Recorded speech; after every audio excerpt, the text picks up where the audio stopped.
Time is not a constant. It does not flow evenly, and it does not treat every stage of life the same. We often assume that the quickening of time with age is a simple consequence of getting older, but neuroscience tells a different story. What feels like speeding time is, in fact, a change in how the brain processes experience. The human brain does not record every moment equally. It prioritizes what is new, what demands attention, what breaks the expected pattern. When life becomes repetitive, familiar, predictable, the brain reduces the amount of information it encodes. Memory systems go quiet. Days lose their detail. And when there is nothing to anchor a moment in memory, that moment seems to vanish. Subjective time collapses. This has been demonstrated repeatedly across research. When people live in routine, the brain reuses old neural patterns instead of forming new ones. The hippocampus becomes less active.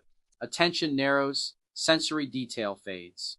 In contrast, when novelty is introduced, even small amounts, the brain shifts back into active encoding. It wakes up. It pays attention. And the result is profound. The same number of hours feel longer, richer, more expansive. In controlled comparisons, routine-based days consistently feel short and forgettable, while novelty-based days feel 2 or 3 times longer, despite having identical objective length. This is not a psychological trick. It is a neurological mechanism. Subjective time stretches when the brain is engaged. It contracts when the brain is on autopilot. Physiology reinforces the effect. Poor sleep disrupts the subtle patterns the brain uses to organize experience into memory. Stress floods the system with chemicals that narrow perception and suppress detail.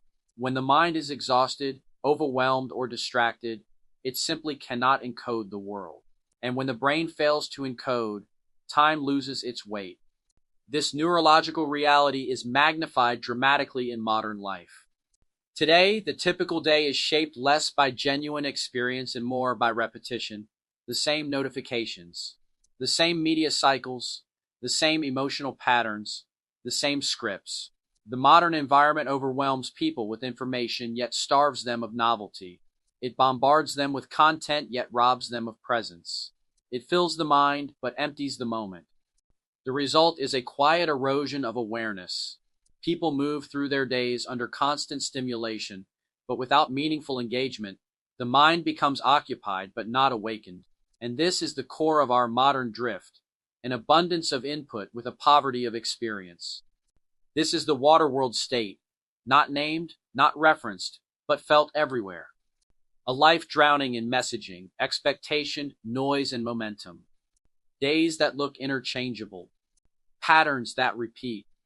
A world that never stops talking, yet rarely gives you anything new to notice. This is the environment in which subjective time accelerates, not because the clock changes, but because consciousness fades. The brain sees no reason to record one day from the next. It conserves energy by collapsing them all together. But the same research that diagnoses this problem also offers a solution. Time can be slowed, not by fighting the clock, but by changing how the mind interacts with the world. Attention lengthens time, novelty lengthens time, curiosity lengthens time. These forces require the brain to encode more information, and in doing so, they stretch subjective experience. This does not require dramatic reinvention. You do not have to move across the world, quit your job, or redesign your life. You need only to interrupt repetition, walk a different route, eat something you have never tried, read an idea that challenges you instead of confirming you, break a pattern you have unconsciously repeated for years, ask a question instead of assuming an answer, engage in a task that forces your mind to learn rather than merely function. These small acts push the brain out of efficiency mode and back into awareness. They produce more neural detail. They create memory anchors. They give the day shape and texture. And when a day has texture, it does not disappear. This is the difference between drifting through life and inhabiting it, between being mentally alive and mentally automated, between experiencing time and losing time. The result is a quiet erosion of awareness. People move through their days under constant stimulation, but without meaningful engagement. The mind becomes occupied but not awakened. And this is the core of our modern drift, an abundance of input with a poverty of experience. This is the waterworld state, not named, not referenced, but felt everywhere. A life drowning in messaging, expectation, noise, and momentum. Days that look interchangeable. Patterns that repeat. A world that never stops talking, yet rarely gives you anything new to notice. The modern world encouraged a kind of cognitive sleepwalking, a subtle zombification in which the mind remains active but unengaged. This is not a collapse of ability. It is a collapse of novelty. People are not overwhelmed because the world is too complex. They are overwhelmed because the world is too repetitive. But intention reverses the drift. Curiosity disrupts the numbness. Presence turns a moment into an event. Novelty awakens the memory systems. And with each such moment, time begins to expand again. The lesson is simple but profound. Time is not something that slips away. Time is something you participate in. If your days feel short, it is not because life is accelerating.